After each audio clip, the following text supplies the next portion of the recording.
Building a budget commander deck can be intimidating. You want to keep up with your friends or show up at your local game store without getting steamrolled. You worry your deck is too weak, that you will spend the whole game doing nothing, or that your budget is holding you back before you even start. Trust me, I've been there. I love building budget decks. When I first got into Commander, I didn't want to drop hundreds of dollars just to play the game. I wanted something fun, something that could actually complete, and something that didn't make my wallet cry. So in this video, I'm going to show you how to build a budget commander deck, not draft chaff, not a gimmick deck that only works once, but a deck that can actually play the game. And these principles apply whether you are building on a budget or not. I also put together two $70 decks at the end, so stick around. Just to be clear, we are talking specifically about Bracket 2 and Bracket 3 decks, where games are slower and everyone gets to do the thing.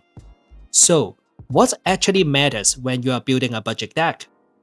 Every commander deck, budget or not, is built by 4 categories: card draw and RAM to keep your engines running, removal to stop other people from running away with the game, and a win condition so you actually close things out.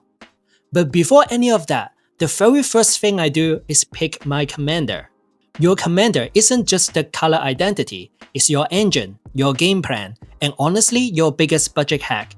A good commander covers your weaknesses, smooths out your draws, and lets you run cheaper cards in the 99 without your deck falling apart.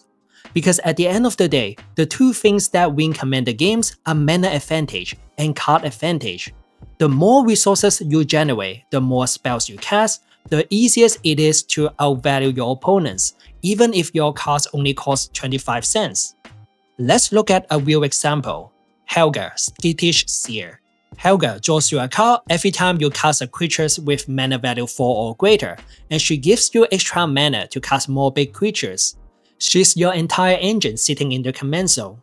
With Helga leading the deck, you can afford to run slightly chunkier creatures, relatively less efficient RAM, because she's consistently smoothing things out for you. That's the power of choosing the right commander. It raises the floor of your deck and gives you more room to make mistakes, experiment, and still keep up at Bracket 2 and Bracket 3 tables. Once I've logged in my commander, the next thing I do is look at the RAM package.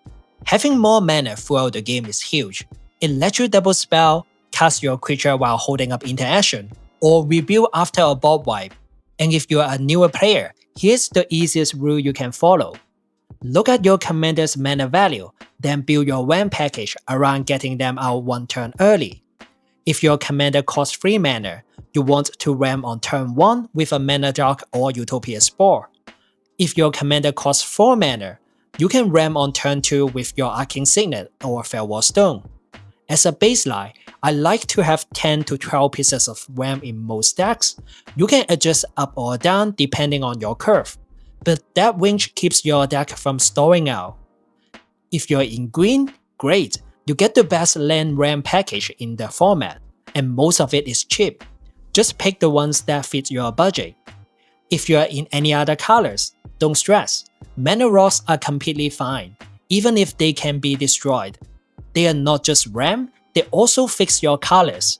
But if you want to go deeper on how to RAM without green, I've got a full video breaking down land RAM in every color, link in the description.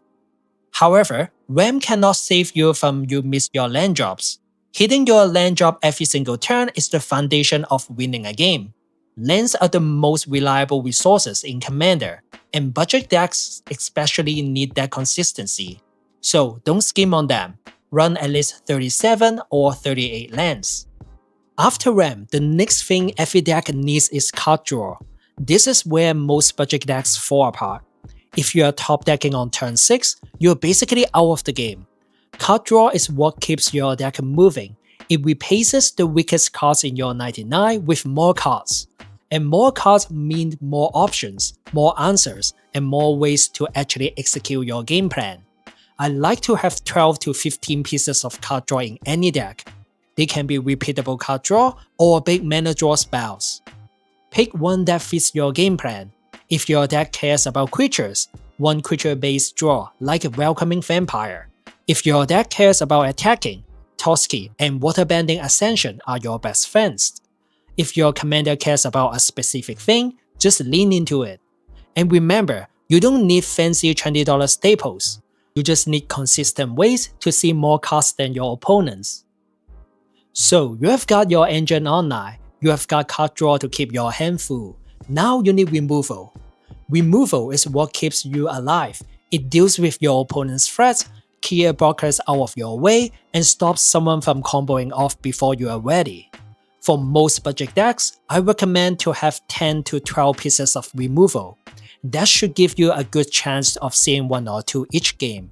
Just remember, you're not responsible for solving every problem at the table. You are playing a budget deck. Conserve your resources.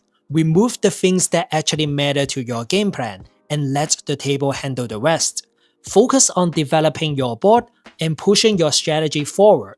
The good news is that removal is incredibly affordable. Some of the best removal in the format cost less than $1. Generous Gift, Beast Within, Path to Exile. And depending on your deck, you can run even more synergistic pieces like either Spell Bomb or Banishing Light. I don't recommend spending most of your budget on removal. You just need efficient, flexible answers that support what your deck is trying to do. By the way, if you are finding this helpful so far, hit the like button so more budget players can find this video. And if you want to see more videos like this, consider subscribing. I really appreciate your support. A common mistake new players make is building a deck with no win condition. You can have all the RAM, all the card draw, all the removal in the world, but if you can't picture what your winning boss day looks like, you are just spinning your wheels. You need a plan. You can go wide with tokens, you can go tall with one giant creature, or you can cast a bunch of instants to burn the table down with gutter snipe triggers. Whatever it is, your deck needs to have a clear, intentional way to win the game, and the majority of your cards should be pushing you toward that plan. If a card doesn't help you to advance your board, support your engine, or close the game, it probably doesn't belong in the deck. And here's the part budget players forget. Powerful cards aren't automatically good cards for your deck. Shieldjake the Apocalypse is an incredible card and is over $100, but if you are playing Reanimator or Aristocrat, you probably have better things to do with 4 mana. Your deck should feel like you are pulling in one direction, and every card should help you get there. So, how do we actually apply all these deck building principles to our budget deck? Let me show you one of my personal favorites, Emmara Soul of the Accord. Even on a tight budget, this deck is incredibly consistent and has a clear game plan. The list wants 14 pieces of card draw, 14 RAM, 10 removals, 2 board wipes, and 38 lands.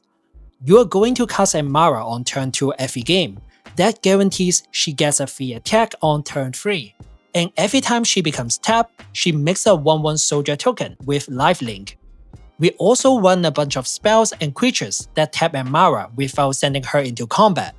While we are doing that, we also generating mana, making tokens, and triggering all our card draw engines like Staff of the Storyteller and Tokasia Welcome. We have creature-based protection like Selfless Spirit and Dauntless Escort. These cards don't just protect our board, they also add to our creature count, which matters a lot when we cast our finisher. Because at the end of the day, this deck wants to go wide. We are building a massive board of tokens, drawing cards off every creature that enters, and then overrun the table with our army. I put together a $70 budget version of this deck. You can find the list in the video description. Another budget deck that I love is Sefris of the Hidden Ways. This is a graveyard-based reanimator deck that generates a ton of value, and even has the potential to combo kill the table. Sefris cares about creatures going into our graveyard, and that gives us a very clear direction for how to build a deck. The list wants 12 pieces of card draw, 10 pieces of card selection, 11 removal spells, 11 RAM, and 37 lands. Many of our removals are attached to a body, and we have a total of 41 creatures in the deck. All the looting, cycling, and self-mill effects help us to put creatures into our graveyard, which triggers Sefris and let us venture into the dungeon. We are choosing Lost Mine of Phandelver every time because it is the shortest dungeon and gives us a treasure and card advantage on the way down. The MVP of the deck is Radiant Solar. This card is absurd here. It lets you speed through the dungeon, reanimate your creatures, and start smashing your opponents. It is basically a one-card engine that supercharges everything Sefris wants to do. The deck also has multiple combo lines built in.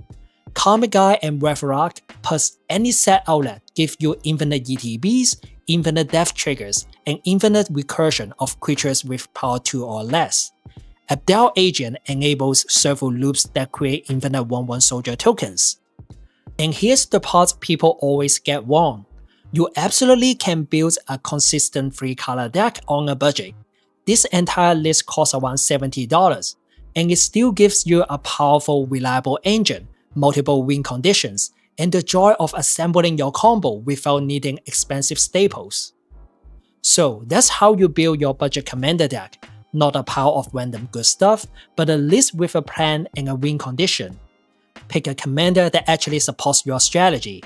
Run enough RAM and card draw to keep your deck moving. Play removal that protects your game plan. And make sure your win condition is clear and supported by the rest of your 99. Budget decks don't have to feel weak and inconsistent. With a clear game plan, you can build something powerful, reliable, and fun, all without spending a fortune. If you want to see more budget deck decks, more example, or you want me to break down another commander, let me know in the comments. I read every single one. And if you find this helpful, consider liking the video and subscribing. It really helps the channel growth and let me make more content like this. Thank you so much for watching. This is MTG Flatfish. I will see you guys next time.